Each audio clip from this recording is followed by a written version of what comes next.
asalaamaaleykum mbokk yi ñuy seetaan ci seen plateforme Akan Mentor ñëwaat nañ tey ci seen ñaar fukkeelu vidéo ak ñett ci cours bii di Microsoft Office Word. tey jii nag ñu ñëw ngir wan leen naka ngay def ba manipuler image yi. kon ngir ñu wan leen loolu dañuy daal di ñëw créer benn document bu bees, nouveau document Word. ko defee ñu dem insérer benn image. pour nga insérer image da ngay dem ci onglet insertion nii nga dem image wala nga dem image en ligne. donc mën dem directement image en ligne, rechercher genre xaaral ma def nuit par exemple, mu génneel ma donc ay image yu bari.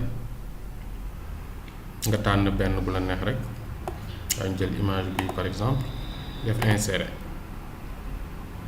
gis nga boo amee sa image nga insérer ke ba noppi bu la neexee mën ngay yokk wala ngay wàññi. donc pour nga yokk wala nga wàññi image bi da ngay jàpp ci coin bii wala nga jàpp ci coin bii, ndax li tax bëgguñu nga modifier image bi moo tax, maanaam forme image bi.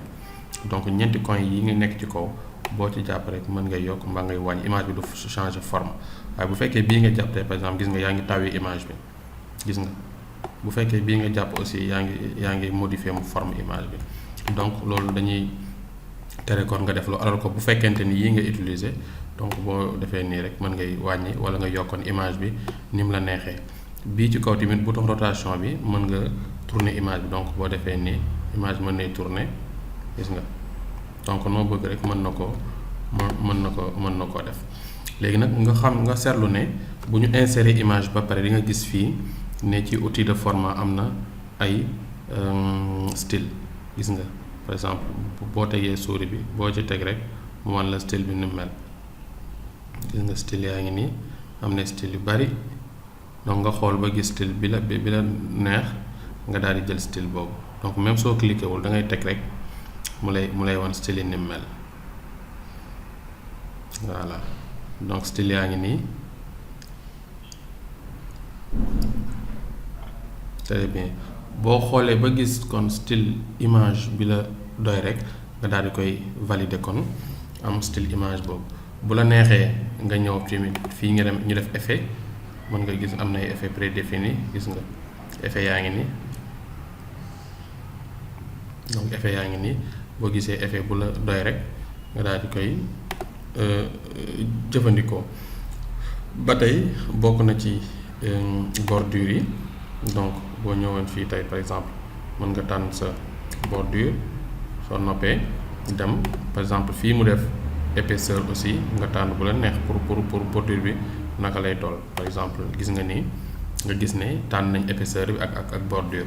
bu la neexee aussi nga ñëw disposition de l'image, donc gis nga yëpp mën nga def xool donc image bi illustré, gis nga donc et cetera. yëpp ay forme la, ay modèles yoo xam ni fii nga koy gisee kon ci disposition de l'image ba nga xam ba gis image bi nga xamante ni donc disposition bi la doy rek nga daal di koy jël.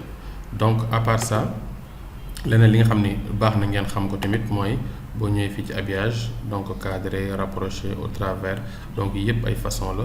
position yi gis nga fan la image bi, gis nga pose yëpp ay modèle la yoo xam ne par exemple mën nga tànn sa par rapport ak texte yi image yi fan nga koy positionner. donc leneen li ci am solo tamit mooy lu jar a xam mooy wàllu rogner, mooy ngeen nga dagg image bi. xam ne boo ñëwee fii rogner l'image da ngay daal di cliquer rek, gis nga mu indil la ñeenti kii yoo xam ni mën nga jàpp fenn fu ci ne ngir rogner sa image. par exemple su ma neexee kaw gi nii daal di koy xaw a wàññi, donc de ce fait lii nii daf koy dagg. donc ngir mu appliquer da ngay cliquer feneen rek, donc gis nga dagg na loolu.